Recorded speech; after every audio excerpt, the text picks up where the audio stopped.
Good morning, everyone. And before I get started and we talk about this dismantling of this criminal enterprise, allow me a moment to do some welcomes and express my gratitude. It's always a privilege to have our Attorney General, James Uthmeier, here with us, joining us today in Tampa. General, you continue to ensure that Florida law enforcement has the tools, resources, equipment that we need to do investigations like this. And Florida communities are safer because of you. Thank you for joining us today. And when you speak about a phenomenal resource, the General has the Office of Statewide Prosecutor who has been there since moment one with us and been there every step along the way. Thank you to the partnership of Stephanie Bergen. Stephanie, our detective, sure did admire your work and appreciate everything you've done, from forfeiture, seizure liens, to search warrants, to arrest warrants. You've been phenomenal. Thanks for joining us today. And again, General, thank you for making Stephanie available to help our detectives along the way. Assistant Special Agent in Charge, John Yancey, Homeland Security Investigations. Thank you, sir. And a true partner in all of this, every time we're conducting these retail theft organizations, is retail crime investigator Tim Downs with Home Depot. Tim, thank you. Thank you for your partnership. Again, you'll learn more why this was so critical. When you walked in here today, you probably thought you were walking into a hardware store. But make no mistake, these items represent a criminal enterprise built on theft, fraud, resale, and laundering across multiple jurisdictions. We have an organized theft unit that focuses on thieves stealing from retail organizations and corporations. But throughout my career, I've never seen a theft or a criminal enterprise to this magnitude. So how did we get here today? In November of last year, towards the end of the month, we received a tip of a fencing operation that was operating here in Hillsborough County. What that is a organization, an individual who would buy stolen items and then resell those stolen items at a discounted price. So our detective said, hey, let's take a look at this. We've sent an undercover operative into the organization to see if we could get in by selling a stolen item. Working with our close partner at Home Depot, we had a couple items that still had the spider wrap, that anti-theft wrap. We wanted to make no mistake that the person in charge that we were introduced to in this criminal enterprise knew that this item was stolen. From there, a relationship blossomed with our undercover operative, to the point where they would express items that they wanted to purchase. If they had a demand for electrical panels, hey, we need electrical panels. At one point, it was a generator. I need a generator. Here's the size. I have a customer looking for this. Go steal this item. Again, teaming up with Home Depot, who would give us that item. We would take it, sell it at a discounted rate. It was even a pre-negotiated rate. If an item costs $1,000, I'll give you $600 for every item, or $500 for every item you sell. They would turn around and sell it. You can look at this video and see that even our undercover operatives, our detectives, during this time frame, as they were conducting this operation until May 4th, when we served arrest and search warrants, they had no idea that it was going to be this expansive. I think I want to talk about the irony and the name of this individual's company. It was Save on Construction, LLC. It was even a family-run business. His wife, his two sons, his nephew were at the nucleus of this criminal enterprise. So as we took a more deeper dive into what was occurring here with stolen items, we know over that time period that we were doing active surveillance and selling them stolen goods, that they were responsible for 33 thefts, not just throughout Florida, but even into states as far away as Kentucky, Tennessee, and even as far north as Indiana. This criminal enterprise would put a demand list out for items that they wanted to purchase, and that, hey, you go steal these items.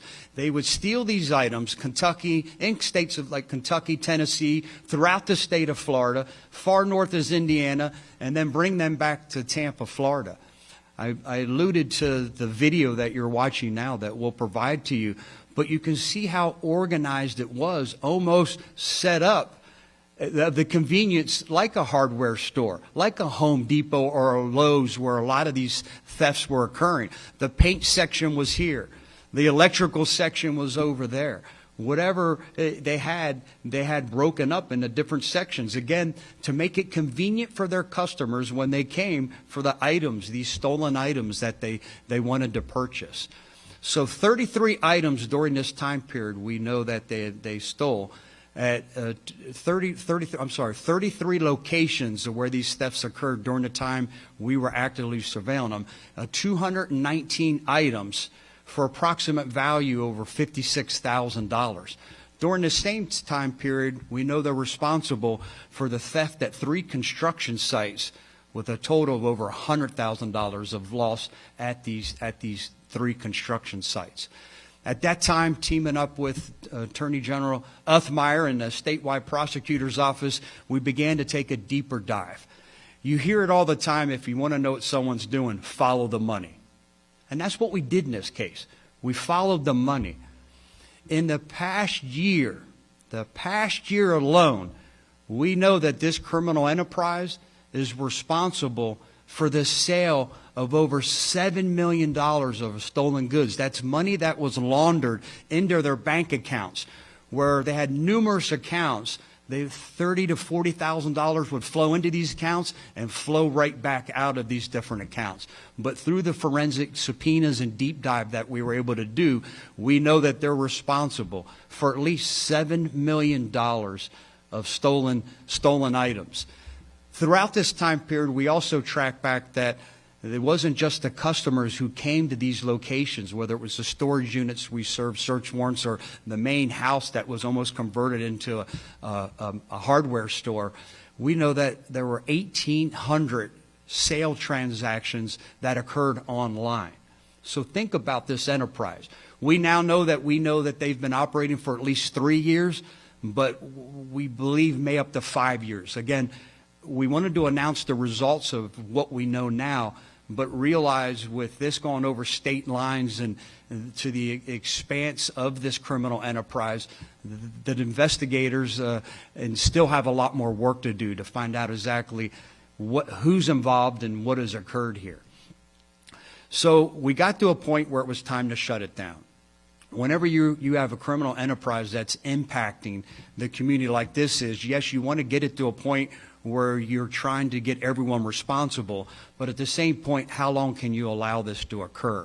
So we finally made a decision on May 4th to serve the search warrants that we were able to obtain. So we served 4 search warrants, and we're able to obtain 14 arrest warrants for individuals, again, responsible for this criminal enterprise. When I talk about criminal enterprise, I want to explain how organized and how each individual had a specific role. You had the suppliers, those that were responsible for stealing the items, the transporters, those who are responsible for transporting the items, and then the whole resale operation of how this occurred. Let's go back to even talk a little further detail how this happened. These individuals would steal these items. They would have a receipt. Sometimes they would get caught and they'd have to stop and go pay for an item. They would take that receipt, they would wait a while, go to another location, the same location, and go back in and return that item, and with that receipt go steal the same item. They would go to construction sites and steal appliances, electrical panel boxes, expensive items, and then take it back to this fencing operation. So the day that we served the search warrant, the magnitude of the items that we recovered were still inventorying these items. This is just a fraction of what was recovered. But during the inventory, they tell me that at least 30 cars stopped by this house in Lutz that was converted to a hardware store, that 30 cars stopped. 30 customers came trying to buy these items. When you talk about this theft and you talk about the amount of evidence, we've already talked about the $7 million that we know. Now think about this, $7 million that was laundered from the proceeds and sale of these stolen items, that was at a discounted rate. I don't know and shudder to know what the true retail value of that was. We know that the items that we recovered, as we're still going through it, but what I can confidently say now is we have recovered at least another $5 million in stolen items. So over the past year, we know they're responsible for at least $12 million in theft, and that's being extremely conservative. Again, during this day, and again, I keep going back to express my gratitude to the statewide prosecutor's office who've been with us every step of the way. We served 14 arrest warrants throughout multiple jurisdictions. We ended up serving 4 search warrants. We're able to recover $5 million worth of items. We also seized 7 vehicles that were used to benefit this criminal enterprise. And at the same time, we're able to serve a RICO forfeiture lien, place of forfeiture lien on the main house that was used as a hardware store. When you talk about retail theft, a lot of people are like, what's the big deal? It's a victimless crime. Corporations like Home Depot, Lowe's, they can afford it. They make lots of money. That's not the case. These are for-profit businesses. These aren't charitable organizations. So I want you to think about this. When thieves like this operate in a community, we're all victims because that theft has to be passed on to the consumers.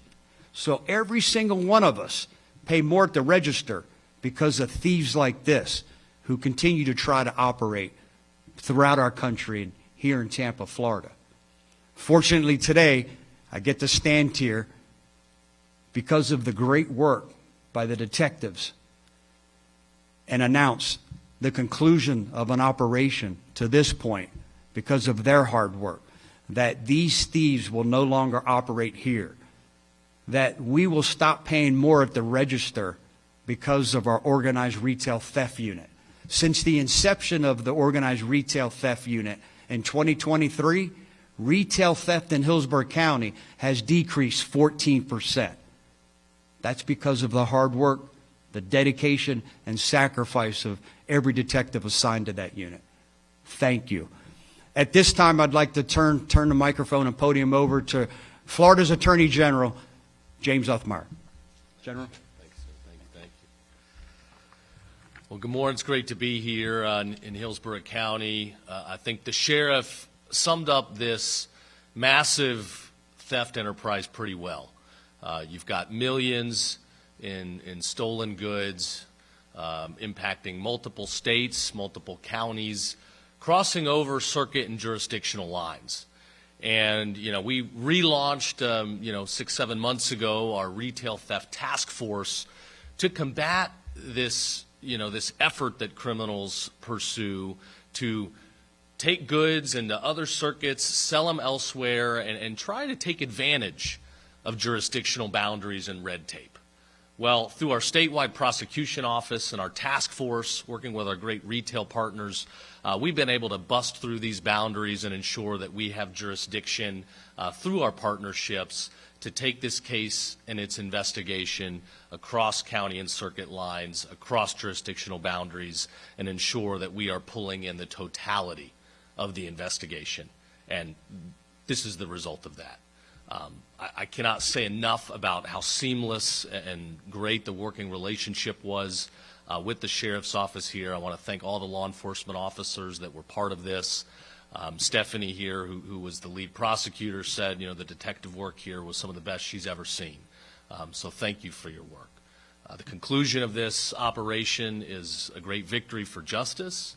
It's a great victory for our retail partners, and it's a great victory for Florida citizens and consumers. As the sheriff said it well, you save in your wallets. As people at home are struggling to pay for gas and put food on the table, this is an incredible result to continue to keep costs as low as we can. When you have large theft operations like this, security costs go up, insurance goes up, the cost of goods goes up. So we're going to continue to send a message here in Florida.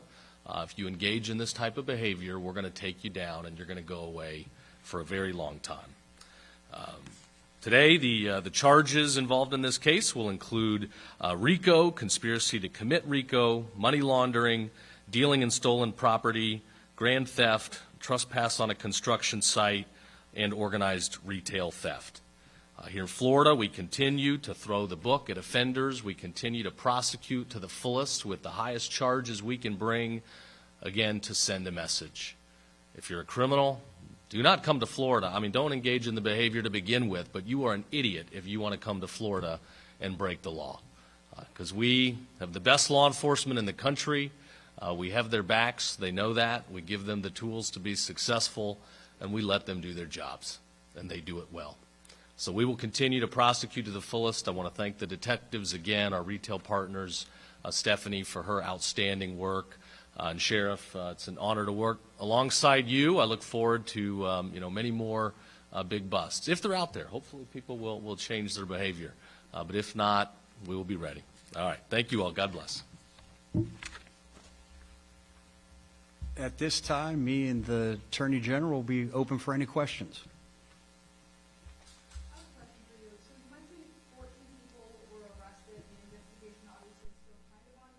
Looking into the price tag here, do you expect any more arrests, or do you just expect to look into the dollar signs here? A little bit of both. It's too hard to speculate now, as now we look over state lines. There's still a lot to do here, a lot of forensic evidence to still look at. I believe there'll be at least, at minimum, additional charges, additional counts, maybe even involve even more individuals that our tentacles didn't reach during this operation.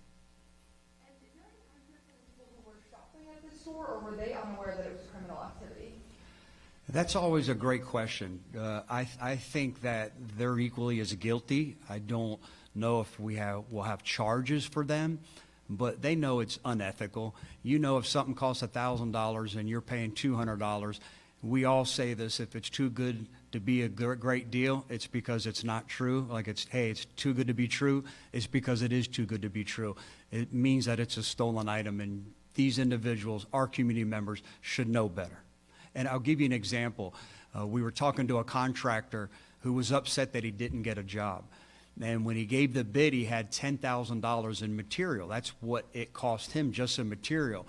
Meanwhile, they had a contractor who had been buying these stolen items, and he bid $4,000 for the entire job because he's paying a fraction of the price for the stolen goods. That's never healthy. Yes, out of the 14 individuals that were arrested, we know 4 were here unlawfully. Again, working with Homeland Security investigations. Once their local charges are done, they'll be turned over to them. But there are ICE detainers on 4 individuals. Sheriff, what's your message to the community? Is there anything that we can do to help combat this issue? Yeah, I think this is no different than if you talk about human trafficking. You have to reduce the demand. This is no different. It was brought up just a minute ago. If a deal's too good to be true, it's because it is. Stop engaging in it. If there's not a secondary market for stolen goods, we'll have thieves that will stop stealing goods because there's not a market, there's not a pathway to profitability. So I think all of us have a fiduciary responsibility of making sure we're doing the right thing.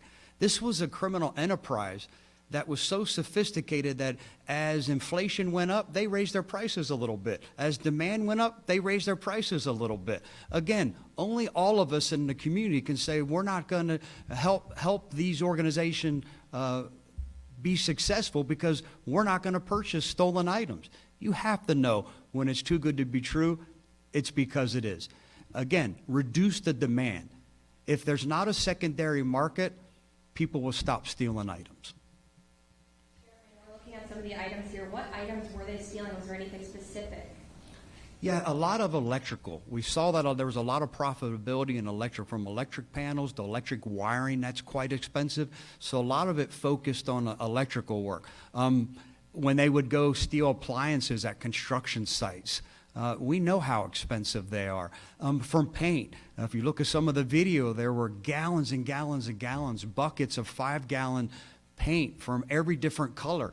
And the good thing is the way it's tracked is there's always a home address or a job address or a job number. That's how we're going back now. When I talk about this secondary part of the investigation, we have hundreds of gallons of paint with a job description. Now we'll have to go back and look at the job and see if, hey, is there another victim? There's a construction site. Are you willing to help us prosecute? So when we talk about additional charges, that's how they'll be derived from. We can find additional thefts to hold these people accountable and responsible for.